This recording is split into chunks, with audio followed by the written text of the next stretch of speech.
cutting edge pain relief, the channel that teaches you how to biohack your pain and get back to doing what you love. Okay, so Sam, let's Awesome. talk a little bit and kind of get into kind of the gist of what's going on with you. So tell us about how you got connected to Neuroflow. Yeah, well, first of all, thank you so much for having me. Really appreciate you having me here on the show to talk a little bit about Neuroflow and what we're doing with you guys. Um, Give you a little background. I've been working with Dr. Landrum for a couple of years now, and it has been awesome to work with. Really big advocate for treating the whole patient and including behavioral health in the workflow. And we've always appreciated working with you in your clinic. So thanks again. Um, so give a little bit of a background about how I got connected to Neuroflow generally. I went to University of Pennsylvania for grad school for bioengineering, and really fortunate to have a really excellent entrepreneurship and where a lot of us are, jumping to different opportunities with opportunities for entrepreneurship, different startups that are forming there, incubators and that kind of thing. And so I think I was really interested in working for a company where it was fast paced, exciting, a lot of collaboration, a lot of really difficult problems to solve. And so I joined a lot of those like different lists and stuff to get connected with people. And so I got connected with Chris Malero and Adam Pardes, who are the founders of Neuroflow, through one of those mixer lists.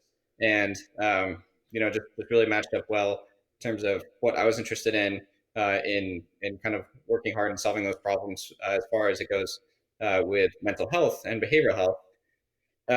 And so I started to work with them as an intern while I was still a grad student, while we were all still grad students actually, and then joined full time in May of 2017, and haven't left since. Okay, so Sam, question for you. So what would you wish you had known before you started at Neuroflow? uh, it's a great question. I mean, hindsight's 2020, right? I think in general, it's really hard to get something off the ground and start a company. I think when you're first starting out, it almost acts as like a school project to start, where you have this idea and you're starting to get some momentum with the types of things that you want to support, the types of things you want to build to support that idea. Um, and you're just wearing like a lot of hats, right? I mean, in general, like you're trying to fill in a lot of gaps that need to be filled in to start getting momentum and start building something that people are going to want and need. And uh, I think just in general, it's a roller coaster. It's absolutely a roller coaster to be able to push that in the right direction and stay focused. I think um, one thing that's really easy to do when you're that early is you see someone that's interested in some part of your idea is to jump into that and be really opportunistic. And you kind of have to reel yourself back in a lot and be like, okay, well, we only have X amount of resources right now. You can grind and jump into a lot of different parts of that, but we really got to stay focused to a degree, make sure that we're focusing on some of the right things to get some traction. And so it's definitely one of the early on challenges that you have that I think um, is always a learning point for a lot of people that are just starting out. Um, and at this point, as you grow and get bigger, you start to be a little bit more specialized with different business functions, and you start to get folks that are have been doing a long time, and you start to find those specific channels and paths.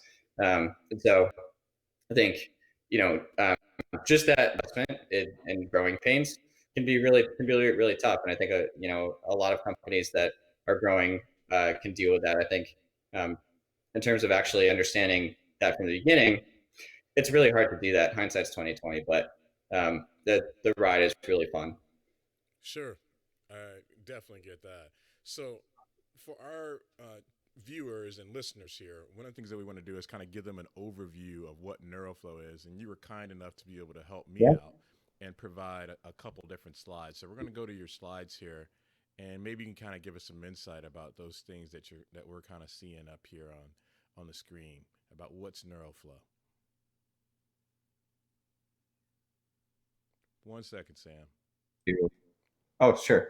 Yeah, go ahead. Sorry about that. No, no problem. So Neuroflow's goal from the beginning has really been to promote and provide access to behavioral health in many different ways, right? I think our goal has always been, there's different means of ways to do that, but to provide access to that behavioral health in different care settings to the people who need it, um, and also to provide really objective that providers and other medical staff can use to make decisions and help patients progress. And so at Neuroflow, the way that we do that is through technology. And so we have a software platform, digital health platform that really has kind of two sides to it. So there's the provider staff facing side, which is basically a web platform that medical providers, behavioral health specialists, staff members can access to kind of manage their patients and actually send out content to them so that the patient can, get that content on our actual iOS or Android app is the primary way that patients are using that. So they're receiving that content from the providers, and then once they are entering some of that content into the mobile app, that goes back to the provider so they can review that information. So it ends up being kind of this remote monitoring tool that providers are using to behavioral health care for patients. Okay. Thank you so much. Definitely appreciate that insight about what it is that you guys do and how that might be valuable to the aspect of our patients. So, when we take a look at the aspect of your kind of trajectory within the company, you've been through a lot of different things from everything from a bioengineer to a product manager to now a solutions engineer. And I'm not that fancy and sophisticated. So, what exactly is a solutions engineer? Yeah, good question. So yeah, like you said, I mean, especially earlier on, you're wearing a lot of hats and a lot of different roles, right? Um, I've been fortunate enough to kind of spend a lot of time throughout different business functions in Neuroflow, eventually landing in a solutions engineer role, which that I'm working direct customers to help solve problems for them really is my goal, right? So whether that be with implementation or workflow, maybe that's on the back end with more technical stuff like customer account or in a integration with an electronic health record system because we do integrate with a couple of those. Those might be things that I'm working on directly with customers. And so my goal is to really, be able to provide that type of help and problem solving for them so that, we can make sure that they're really set up for success. And I also kind of act as the liaison to the product team. So anything that we hear from our customers as feedback, we're able to take that back to product and kind of problem solve around that. Okay. So, one of the things that I would say is frequently how we describe ourselves is nowhere near the way that our parents would describe ourselves. So, I'm going to kind of pitch you an easy one and ask you. So, let's say that your parents had to describe what you do for a living. How would your mom or your dad to kind of describe that? Yeah. So I think they know generally. We do a lot of things, right? I think they know really well that I'm working for a company that is trying to provide mental health care and the best mental health care possible for patients. I don't think they know exactly what I do, but I've shared the app with my mom, for example, just so she can see what the app is like and play around with it and see all the great things that we have for patient users. So they that this for patients. But there's a whole lot of things that Neuroflow does that we have a lot of things cooking all the time. I think it's hard to keep up. Noted. Okay. Um, so, what are the strengths and the fits that the co-founders Chris and Adam really have? Yeah, it's a great question. So Chris and Adam are awesome. They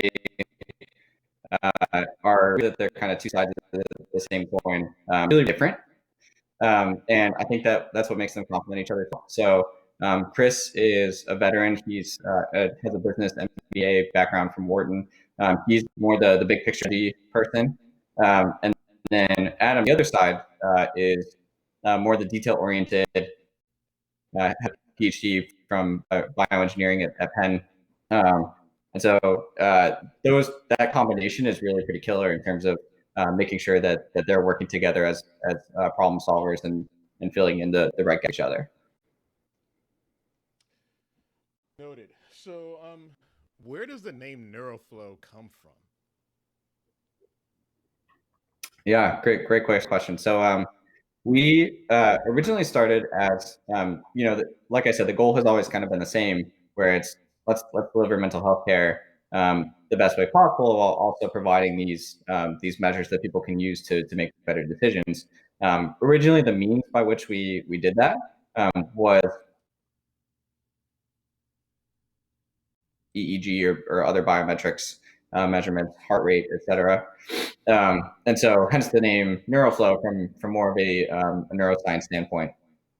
Since then, we've kind of moved more towards more standard clinical assessments that have already been used.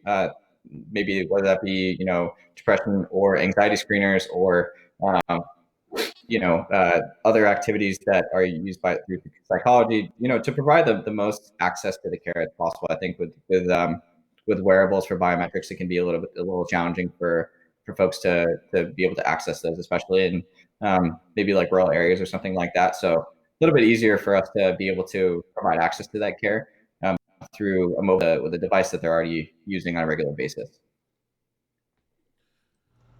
Okay, so when we take a look at some of the aspect of the literature, you guys have been featured in a number of different like magazines and articles and a whole host of things.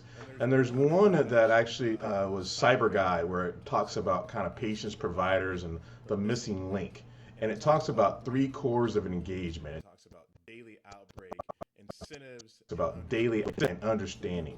Can you clarify in your own words what the value is for patients and providers on each of those three different items? Sure, absolutely. So this article was written by someone at Neuroflow. It was Ellen McGeoch, actually, giving a shout out to her.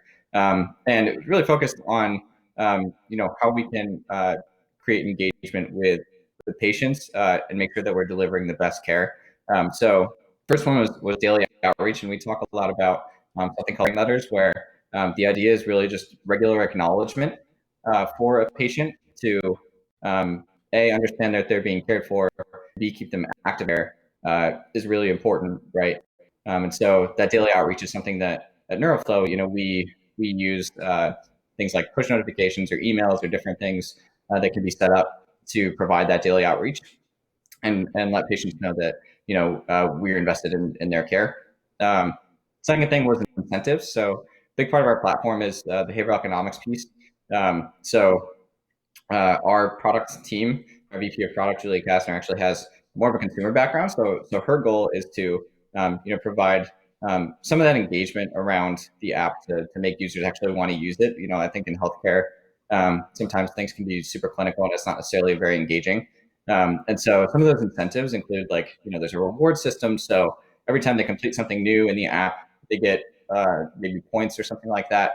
And those points can actually build up to be, actually redeemable for real life gift cards. So not only are they invested in their own care by, using these self-service tools, but also they're rewarded financially. And so it's kind of a double value there. And then the understanding piece, we have something in the app called trackers, which I think clinically, when you're using things like these screen assessments, but we also bring a focus to some of the more tangible daily things like mood or like how's your sleep today, how are you feeling in terms of your pain today, maybe your stress, and giving that a quantitative value, right? And so um, I think that understanding piece comes with acknowledging some of that, some of those kind of more layperson uh, feelings and symptoms like mood or sleep that we can then report back to the provider in a way that's useful for them to show progress. So those are the three things from that article in terms of engagement, and definitely some things that we live and die by for the app. So, out of curiosity, what is one of the things that surprised you the most about the type of benefit that patients got that you didn't necessarily expect? Yeah, I was thinking about this the other day. I mean, in terms of providing access, I think um, we developed the patient portal, and um, I think with these assessments and screeners, um, I don't think that I necessarily expected how much of a safe space we could create for that very clinical data. So they're answering things like the PHQ-9 or the GAD-7 or other types of behavioral health screeners Sam, that are let me often pretty interrupt you for a standard quick in second. clinical. What's a GAD-7 or Yeah, PHQ-9? yeah. So a PHQ-9 is a depression screener. It's like a 9-question screener that is taken by patients with basically like a 2-week look back of did you have these symptoms. And then the GAD-7 is the similar version for anxiety. And so there are a bunch of other types of assessments, right? But those are two of kind of the core ones as it relates to behavioral health clinical care. Um, and by delivering these remotely through the app, in large part, we're giving patients a safe space to be able to answer those where they're not necessarily influenced by an appointment or maybe in the same area as like their care provider, where they may be changing their answers based on that. We're letting them do that on their phone, reporting that back so that they're in the comfort of their own homes. Maybe their answers are more honest, and actually we've seen data to show that they are more honest based on user feedback. And so uh, alongside alongside some of the other tools that we're offering that are self-service, like journaling, like some of these videos that they can watch for kind of self-service in terms of how do I learn more about stress management or anxiety management or sleep or mood or whatever. Um, and some of the other activities we have, I think we've really been pleased in seeing that we're able to offer that as a safe space for users. Okay. So, what are some of the things that Neuroflow teams right now are really curious about and are trying to push the envelope to be able to provide even more value to patients? Yeah, so it's a great question. I mean, we like I said, we always have things that we're looking at or cooking up or thinking about how we can make it better. I think just to give you examples of some things that we're looking at right now. Um, and we're always thinking of the platform on kind of two sides, right? From the provider side or the care manager side, what are the things that we can provide them that will help patients progress better? And so we're looking at things like, best ways to present data, best ways to present information. And so we have a lot of projects going around that now for the providers. I think on the patient side, it's all about how do we continue to present new content or new clinical activities or different things that can be sent through the app in a way that is most consumable, that it makes them feel like they're able to use that best, and then that's able to be delivered best to the provider. And so lots of things around providers being able to review that data, and then uh, the patients or users being able to consume that content in a way that's most useful. And so that's a lot of what our product and design team are thinking about now. Okay. All right. So, this one I'm going to target specifically to you. So, if I could remove all barriers, both monetary, legal, mental state, and we could have you do whatever it is that you want to do in terms of a project that's associated with Neuroflow, what exactly would you want to do as a next step? Yeah. Um,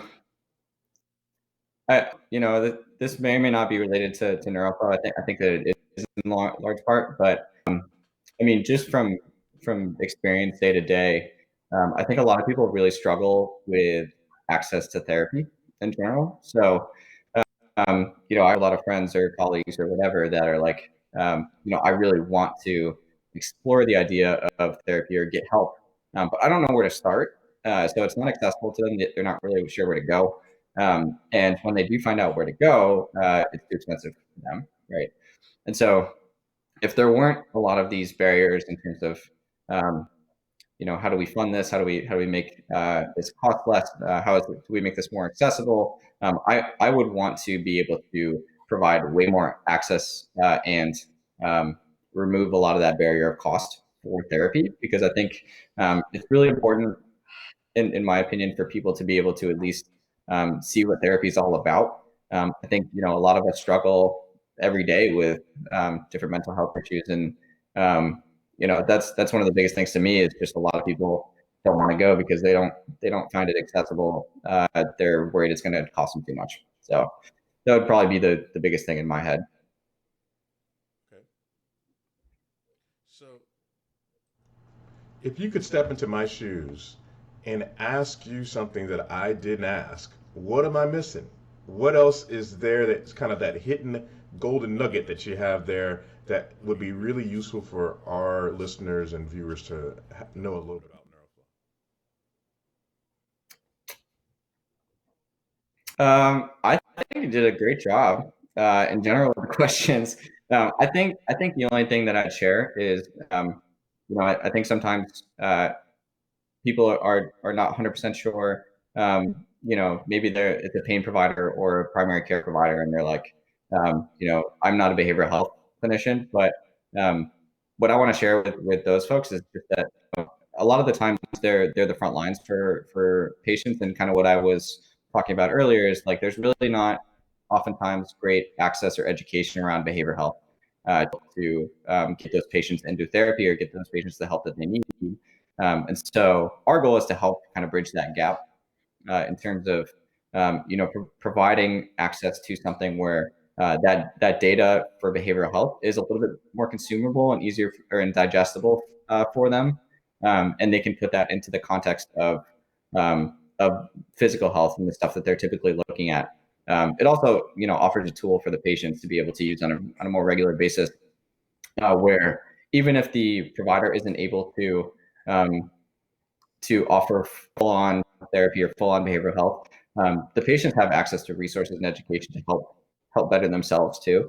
And so I think that's kind of the main thing, is making sure that value prop is clear. So, I know a number of my patients that are just stoic, gritty. They are like, they won't necessarily admit to the aspect of them having some challenges, particularly right now when people are isolated and really have difficulty with being able to connect. And that normal support system that you may have isn't there quite as much. I think Neuroflow is an invaluable offering, and obviously there's not enough clinicians, at least in my mind, that are probably using it to the benefit of patients. So for both providers as well as patients, how can they go to find a little bit more about these type of offerings? Where can they go online or elsewhere to get some insight about how they can then be able to apply this to their lives? Yeah, great question. So, I mean, with our marketing website, it's neuroflow.com. And when you go in there, there's a bunch of basically there's a drop down for what type um, of user or maybe a provider you are, and so it's catered to your workflow and what you. You can sign up for a newsletter. I mean, we have a lot of things like blog posts and thought leader stuff in there that we can share about what we're what's happening in the behavioral health world. The other thing is our social media. We have a lot of stuff going on social media. So Facebook and Instagram are very popular for things like our comics and different kind of mental health content, which is great. And then from a more professional standpoint, LinkedIn, we're posting on LinkedIn all the time with same thing, different updates in terms of the mental health space and what's going on. So I really should suggest either social media or our website to start. Okay, so now the bonus round. I think you're prepared for this question, and I'm not going to do too much of a spin for this, right? But you come from upstate New York, which really, at least the way I think about it, has a lot of people that are Buffalo Bills fans. But you're not. you're a Philadelphia Eagles fan, and it's actually distributed across a lot of social media where you're wearing number five McNabb's jersey, and I'm like, man, this just doesn't. I understand you're in Philly now, but really, okay. So, from your perspective, of all the different players that have been out there that have played for the Eagles, I'm going to give you three, and I want you to tell me which of the three do you think is the actual quarterback that is the one that you consider. Cunningham, Wentz, or Tommy Thompson. I want to know your thoughts in depth and detail, but I also want to know why. That's a great question. So first of all, why I'm an Eagles fan, just a little bit of background there. So I grew up a Bills fan, although I think in upstate New York, um, we, we're pretty far from Buffalo still in Hey like the Sam, I'm lower just part of the putting your Finger Lakes. name up just so you know. Whatever you're saying, you're gonna have to hold to it as you're talking about the Eagles and Bills. So go ahead. I'll own it. That's fine. Um, in upstate New York, I think the real where I grew up, the real professional sports team was really Syracuse basketball and football. We're kind of far away from either side of like Buffalo or New York City. But my dad is a big Bills fan. I'm still a Bills fan. But I think when Donovan McNabb went to the Eagles.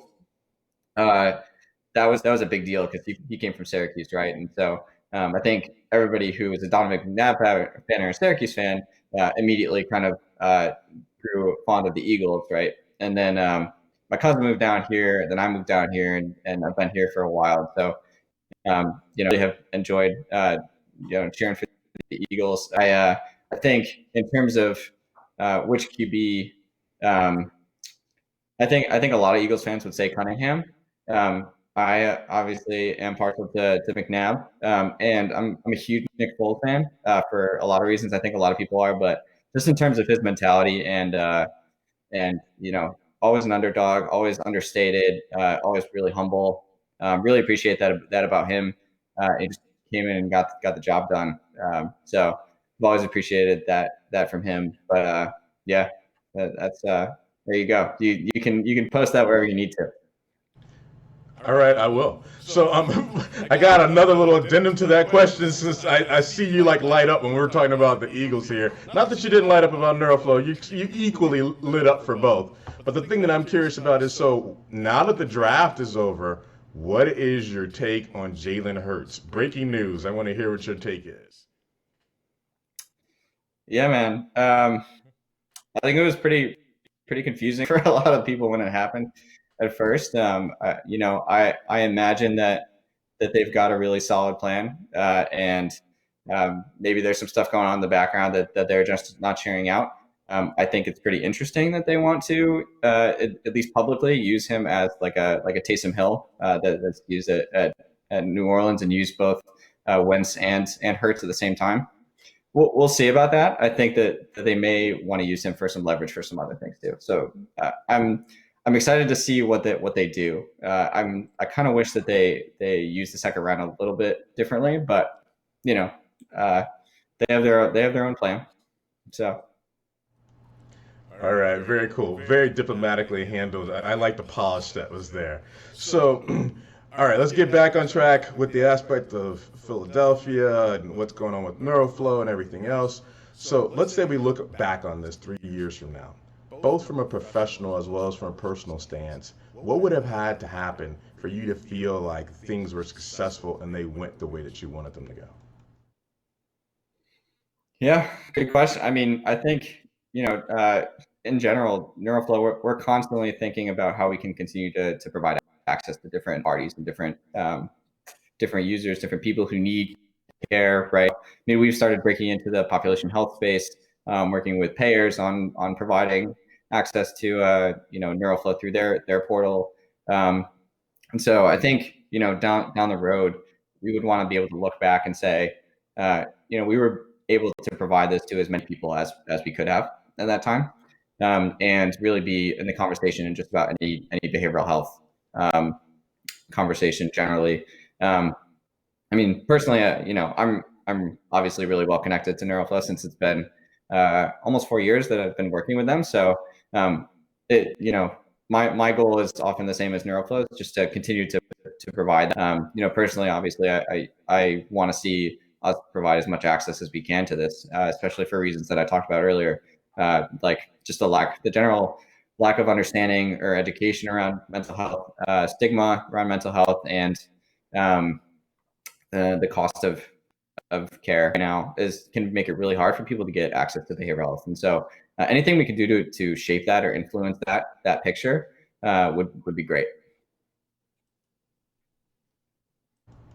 Sam, I think that that's a phenomenal mission. And I know for a fact that you've made major impact in my patients' lives, and you're making major impact in the population as a whole that you guys are touching. I really appreciate you coming on to our video podcast and really giving some insight about how you guys are not only helping people now, but what's going forward in the future. Thank you so much, and hopefully we may be able to have you back at some other time going forward in the future. All right. Yeah, thank you so much for having me. It was a pleasure. It's always been a pleasure working with you guys, and looking forward to continuing. It's been over 2 years now, which is crazy. So always love working with you, and thanks so much for having me. All right. Thank you so much, Stan. Take care and have a great day.